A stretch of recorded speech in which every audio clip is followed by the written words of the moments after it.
Welcome back, friends. This is my husband Joel and our son Elijah. They're joining me today in this video. We are inviting you to come into our home as we celebrate the Feast of Tabernacles. We are sitting under our Sukkot, which I can probably show you a little bit by going like this.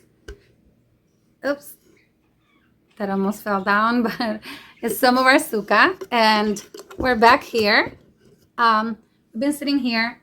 Oops, let me set this up straight. We've been sitting here talking about how our Messiah has tabernacled with us in this past year, and maybe more so, but we're focusing on the end of the year now, coming into the beginning of the cycle again of our Bible reading, which we call Torah, which is the first five books of the Bible. So we've been just thinking about how to share these things with you guys, to encourage you, to lift you up, to lift your soul up, to increase your faith, to just meet with us here and get you also to think how our Messiah, how your Messiah has tabernacled with you this year in the tough times, in the just regular times, in the joyful times. And so let's just begin. Sounds good. So I was thinking, basically, since the word says that he tabernacled among us. Set this up a little bit more straight. There you go. Okay. All right, that the word said that he tabernacled among us. And I was thinking, personally, like, what are some ways that he's tabernacled with me? What are some ways, he's tabernacled with us? And do you want to start start talking about it? Yeah, sure. So that scripture you were thinking about, the first half is the word became flesh, and then he tabernacled among us. So you can think that each time we study the word, especially during Sukkot, as we read the readings, that's like him tabernacling among us at that moment. Yeah, that's true. That's a good point. Was there another point you had in mind, though? I'd have to say, I guess mainly the point that I was thinking about was just when it seems like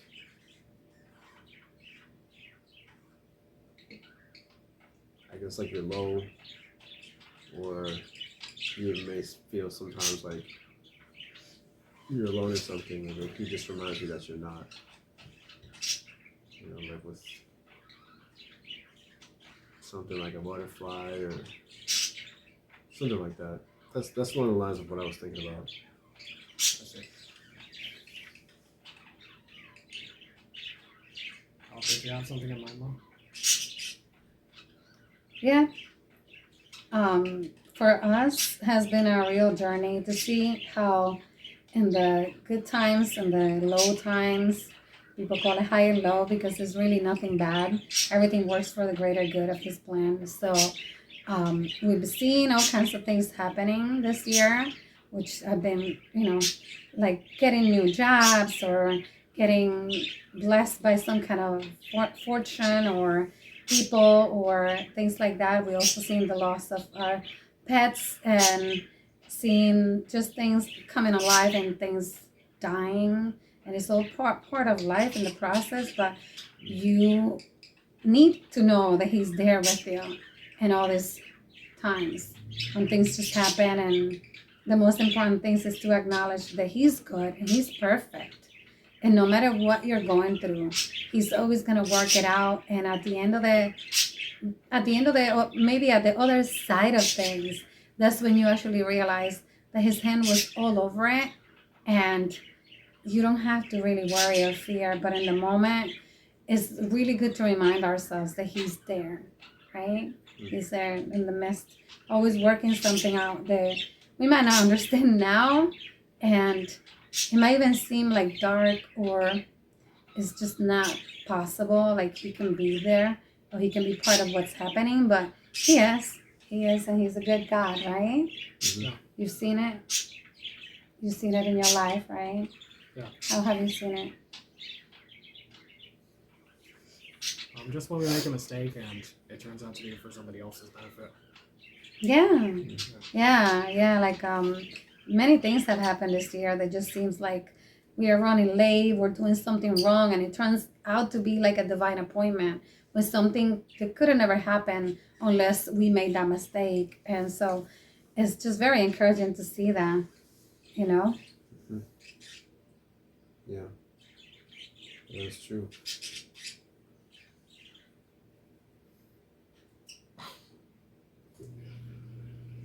It kind of reminds me of what you were sharing with me about the laptop that you found. Yeah, I was actually thinking about that. Yeah. I didn't find it. I know that was God putting things in the way. But you were thinking, just it gets you out of your route, gets you out of your way, and you're focused on, I have to go do this, and He put something in your way, and it's to test you too, to see where your heart is at, to see if you really understand that you're there everywhere you go to just be an ambassador of Him, and for Him, because He's already tabernacling inside of you. But you're there to be a servant, and you're to show up knowing that everything you do is actually ministry, everything you do. And so when these moments come, you have a choice to make, and in that choice you can actually bring life and smiles and joy to another person that might have never seen God in the picture. Or you can choose to just say, maybe somebody else can take care of it, I'll just go and keep focused on what I'm thinking I'm supposed to be doing today, and just miss the whole divine appointment. And it's just a beautiful thing when you see the other side of what was supposed to happen and the other person's reaction to it. It's the wonders of God. It's basically timeless, and you will never forget it. It's just the way He works. It's almost like angels visiting the person or visiting you, right? Mm-hmm. Yeah, I have to agree. That's true. You had a really powerful experience not long ago with a butterfly, and that was very, very impressive how God can just use something that it seems so small, and people might not even pay attention to that, well, especially when they're driving. But Yeah. you've had a moment, right? You want to share? Yeah, I'll share a little bit. And so basically it was the just coming back home from work. It was going to be lunchtime and everything. And basically before I went over the train tracks, just a couple of blocks away from our home, I saw something in the distance. Thankfully I had my glasses on, because otherwise I wouldn't have seen what it was. I wouldn't have been able to identify it. And so it turned out it was a butterfly that was just flapping along on the on the concrete. It's basically just one lane going up and one lane coming down. And it wasn't the one coming down, and I was going up. And so I was like, oh, what's that? And then when I finally was able to tell, it was a butterfly. And so then I basically put my hazards on, my hazard lights away for a couple of cars to pass, and then I did the U-turn, parked by the grass.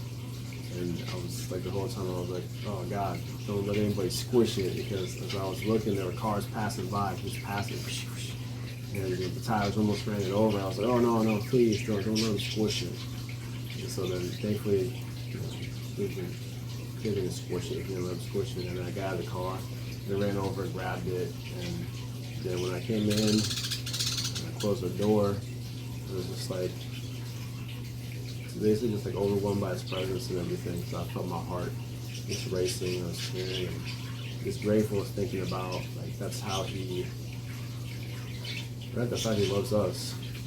Because even more too, it's like here's me just thinking about this butterfly over here, and I was thinking about life. Don't run Him over. What did He do for us? He gave us life. To the point that He tabernacled among us. He gave us His Spirit, laid down His life. Just all that was just connecting for me in that moment, and it was just a lot of gratefulness. So, and that was just a couple of weeks ago, right? Mm-hmm. Yeah. What did you name her? What's the female? What did you name her? Oh yeah, Grace. Yeah, Grace. Mm-hmm. Why did you name her Grace? Because of the grace of God and life and stuff. Mm-hmm. Yeah. How else have you seen grace in your life? Like, most likely grace is showing up in all of our lives in such a tiny way. It just seems small, but it's really not. What it seems small to us is just so big to God. He's a father. Fathers don't think anything is small in their children's life. Anything, when they start burping, or when they eat and they make a mess, and when a baby just starts walking and falls all over the place. For us, things might look messy, but they are just such beautiful moments we really don't want to miss. As I have children, grow up and things like that. Every single step of the way, just seeing them smile, cry, their first tooth, all these things, this just seems so tiny because they, to us, might seem tiny, but he shows up in just such amazing ways if we're paying attention. And I'm sure if you make a moment today, tomorrow, tonight, whenever you're watching this, to just pay attention to see really what is happening around you. You might find a bird, you might find a butterfly, like my husband did. I have many testimonies with butterflies. It's just the moment. They seize the moment. This is what they do. They come as a worm, they transform in a really dark, nasty, messy place, but then when they come out, they're flying, and their life might last only 2 weeks, but it's so meaningful. They do so much, and if you're missing it when they pass by, you have no idea. That might be just their last day, and they're just passing by you. Just as a tiny reminder of the humongous grace of God. And I know, I've seen that many times, so I can completely agree with that. What about you? Have you seen God's grace and how he's tabernacle and shows his grace when he comes in the picture? Well, this might be relevant, but I wanted to ask if you finished sharing that story about the laptop. Oh, well, yeah. Well, you can start the story. Remember when you woke up and we were kind of like, oh, I think I'm gonna be. Well, I wasn't there when the thing with the laptop happened. I only saw being late. Right, exactly. That's why you could probably explain better than I can. So. Well, for you, how was it? Like you woke up and in the moment you're thinking, what? You're gonna be late? What is it you were thinking? Because you didn't think anything of any, like divine thing happening in a moment like that. But your mindset when you woke up was what? Yeah, that I wanted to be there on time, and I wasn't. So. Yeah, and so to you, you were showing up late, right? Yeah. An hour late, and it wasn't really late because. Actually, the boss gave me a range of times. So it wasn't that late. Yeah, it was probably like by a few minutes, but it was really flexible over my contract. So. Okay. But yeah, you know the laptop story better than I do, so I want to hear. Yeah. So in that moment, I just dropped them off, and since I'm pulling out of the parking lot, as I'm about to take the main road, which is more like a highway kind of traffic, very fast. Right there in the middle of the center of the road was a laptop, and it was actually shining. When I could have ran it over, but it was shining, and I looked and I said, wait a minute, what is the laptop doing in the middle of the road? And so I got out of the car and I went and got it, and it was intact, and it was upside down. Nothing happened to it, and I'm assuming other cars might have not passed over it because it was intact. But then just one thing led to another. When I opened it, he needed a password, all kinds of stuff, but he had a picture and a name of the person, and one thing led to another. I Googled, and God led me exactly to the place and the look and the name of the person, the picture, everything was right there in Google. And it was like the second person that popped up, which is like incredible how God leads you to find things. And then I went exactly to the address, and I needed a badge to get in, but there was another guy coming behind me, which was another way of saying how God orchestrated everything, because he had a badge. And he said, wait, I can take it. I can take your phone number. I can take it. I can find the guy and give it to him and let him know, that you brought it. And that's exactly how it went down. The guy might have been going crazy at work. It was one of those properties that the government, it's like you get fined for losing it or having to replace it. I don't know how much, but the fact was that I'm driving home, and I get a phone call, and the person could not believe how this whole thing was orchestrated for this laptop to get back to him at work on that morning that he needed it. And so it was an amazing thing to see just how he thought late and he was upset and maybe like this could have been better every day. Like I need to just do something better, right? You were thinking to just be more on time. But everything was a perfect timing. It was his timing, and just it was beautiful. It was beautiful the way that the person received God's grace. And I don't know, but to me, in those moments, they know God did it. In those moments, people know God exists. And so those moments, people think of angels and things like that. They think of something heavenly, not just physical. And just that's why it's just how he tabernacles. He shows up even for the people that are not waking up to acknowledge him. Or, I mean, I don't know the person, but it just, based on the pictures, it didn't seem like a person that was a believer. But only Abba knows how that testified in that person's life. And so we just show up and be a servant. And that butterfly was a servant too, wasn't it? Yeah, definitely was. Yeah. Any other thing that comes up to your mind? I know you've seen it too at work. You've seen his presence and things, how he gave you this job, and maybe even before that, when you have done different things and God led you to, a moment. Probably just small things here and there. One was accidentally visiting a colleague's desk with somebody I was supposed to give a headset to. I would have forgot about them otherwise. I was just looking for somebody else needing help, but I was just about to forget how I now got there. So you believe that God shows you places and things? He directs your life, right? When you have a pure heart, when you really want to serve Him, is everything that seems small to us, but He's leading every single thing. And I just wanted you to meet my husband and our son and see how our family is just walking this out, and as it's the Feast of Tabernacles, we just wanted to sit here and have a moment where we just share with you, let you in our home. We live in a small apartment, but we decided we want to obey and bring that joy regardless of building the sukkah. It looks more like a chuppah, which means like, what is made for when a couple gets married.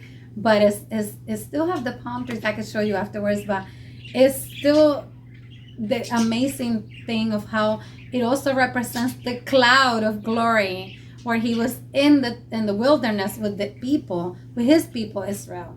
And so how he covered them, how he tabernacled over them. It also represents when we read Psalms 91, when it talks about he who dwells under the secret place of the Most High will abide under the shadow of the Almighty. And that shadow is this divine or even magnificent shape of a cloud, but it was just like that, like a sukkah, or like a tent that was hovering over them, keeping them all the years that were walking through the wilderness, which is pretty amazing. Their shoes didn't worn out, right? Yeah.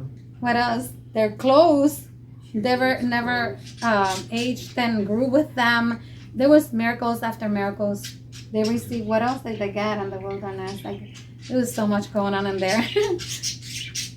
They basically always have provision. All their needs met. Yeah.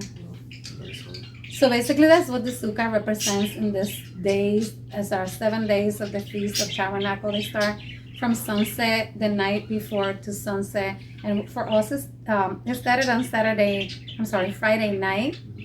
And we're counting 7 days all the way to Saturday night again. And so we are just every day eating under this sukkah and remembering this represents something that we do not have in this world. It represents something very high, very spiritual. And for us to be able to acknowledge that is simple. It gives you joy to know that. And I know in my past video I talked about how having joy from despair and all kinds of things like that happen because you have to have the contrast to appreciate. And joy is not really happiness. Happiness depends on what happens and circumstances outside of you and things like that. But joy, right? Joy is different. It comes based on what you really know, what you know for sure. And when you have faith, joy magnifies. That faith that you have actually magnifies the joy, right? But you have seen that even when things change around you, it doesn't escape you. It just comes from him, from his spirit, what we call ruach in the Hebrew language. But it's been great just having this experience every year that God takes us to a cycle of coming back to these feast days, and we get to remember all these things that he did in the past, because he never changes. He's the same yesterday, today, and tomorrow, and forever. So I just wanted to invite you home here with us, because like I said, mi casa is su casa. And so thank you again for watching and coming to visit with me and my family here. And again, I leave you with encouragement. I leave you with knowing that he's always present, and it's time for you to find him. Where is he being how he's been tabernacling with you and your family? Just open your eyes, open your heart, pay attention. He is there. See you again on the next one. Take care.